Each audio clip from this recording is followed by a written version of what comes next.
action, let's go. 저 건물을 찾으러.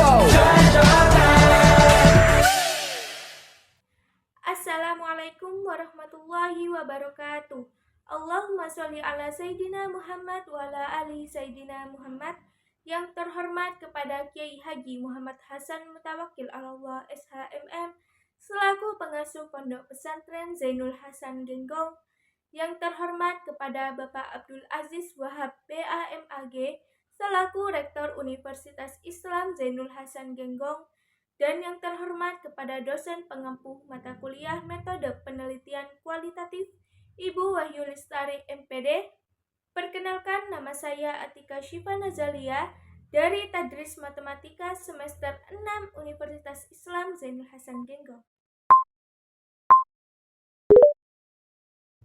Di sini saya akan membahas bab 7, yaitu desain pedoman instrumen. Dalam sebuah penelitian, kesahihan data memegang peran yang sangat penting. Oleh karena itu, diperlukan instrumen pengumpulan data yang tepat sesuai dengan kebutuhan penelitian. Instrumen penelitian adalah alat bantu yang digunakan dalam metode pengambilan data oleh peneliti untuk menganalisa hasil penelitian yang dilakukan pada langkah penelitian selanjutnya. Pada prinsipnya, instrumen penelitian memiliki ketergantungan dengan data-data yang dibutuhkan. Oleh karena itulah, setiap penelitian memiliki instrumen penelitian yang berbeda antara satu dengan yang lainnya. Instrumen penelitian menurut Ari Kunto 2006 merupakan alat bantu atau fasilitas yang digunakan oleh peneliti dalam mengumpulkan data agar pekerjaannya lebih mudah dan hasilnya lebih baik. Menurut Sukma Dinata 2010, memandang instrumen sebagai sebuah tes yang memiliki karakteristik mengukur informan dengan sejumlah pertanyaan dan pernyataan dalam penelitian. Dalam Sugiono 2009 mendefinisikan instrumen penelitian ialah alat bantu yang dipergunakan oleh peneliti dalam mengukur fenomena alam serta sosial yang sesuai dengan variabel penelitian.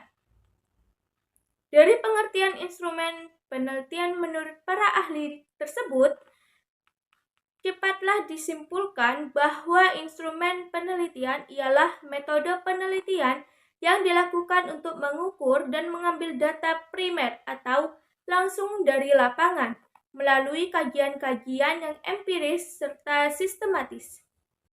Selanjutnya ada desain instrumen pedoman observasi.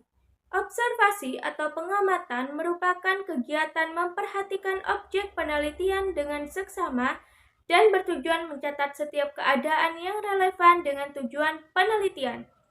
Observasi dapat dilakukan dengan melihat langsung kegiatan sehari-hari informan dan dapat mencatat secara bersamaan adanya kejadian tertentu.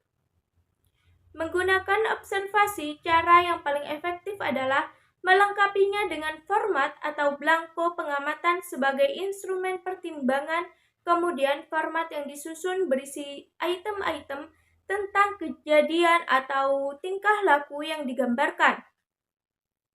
Dari peneliti berpengalaman, diperoleh suatu petunjuk bahwa mencatat data observasi bukanlah sekedar mencatat, tetapi juga mengadakan pertimbangan, kemudian mengadakan penilaian kepada skala bertingkat.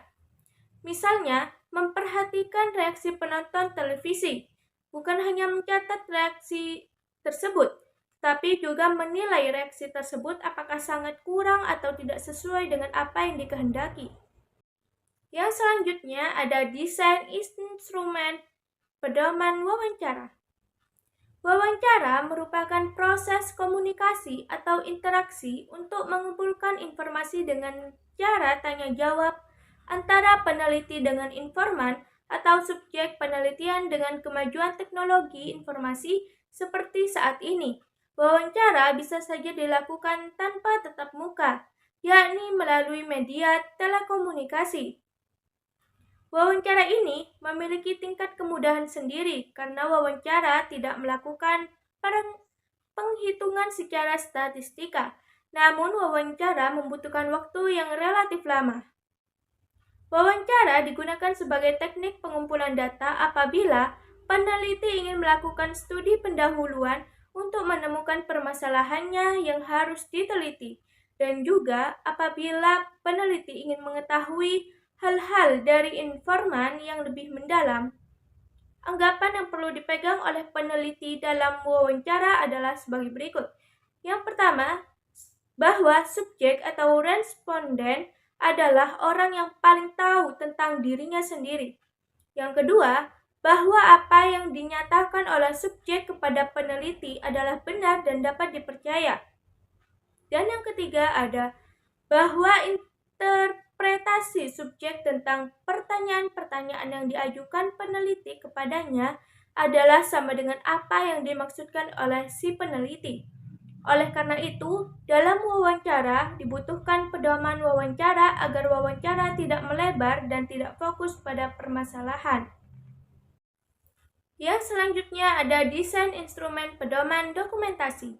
Dokumentasi dapat digunakan peneliti untuk memperoleh informasi dan berbagai macam sumber lewat fakta yang tersimpan dalam bentuk surat, catatan harian, arsip foto, hasil rapat, indera mata, jurnal kegiatan, dan sebagainya. Informasi tersebut antara lain tempat tinggal, alamat, dan latar belakang pendidikan. Namun, dokumentasi memerlukan validitas dokumentasi untuk mengetahui keabsahan dokumentasi dan terkadang tidak lengkap sehingga dapat menyesatkan peneliti. Untuk itu, diperlukan suatu pedoman dokumentasi yang dapat meminimalisir keadaan sehingga dokumen yang diperoleh akan valid sesuai dengan kebutuhan. Dan yang terakhir ada desain instrumen pedoman focus group discussion. Pengambilan data kualitatif melalui focus group discussion memberikan kemudahan dan peluang bagi peneliti untuk menjalin keterbukaan, kepercayaan, dan memahami persepsi, sikap, serta pengalaman yang dimiliki oleh informan peserta diskusi. Sesuai dengan namanya, focus group discussion adalah diskusi terfokus dari suatu grup untuk membahas suatu masalah tertentu dalam suasana informal dan santai. Untuk mendapatkan informasi yang jelas dan akurat dari jawaban-jawaban yang diberikan oleh para peserta, jumlah pesertanya bervariasi antara 8 sampai 12 orang. Diperlukan persiapan dan desain rancangan jumlah pesertanya bervariasi antara 8 sampai 12 orang. Yang baik sehingga hasilnya sesuai dengan tujuan serta permasalahan yang telah disepakati bersama. Sekian presentasi dari saya, kurang lebihnya mohon maaf. Wassalamualaikum warahmatullahi wabarakatuh.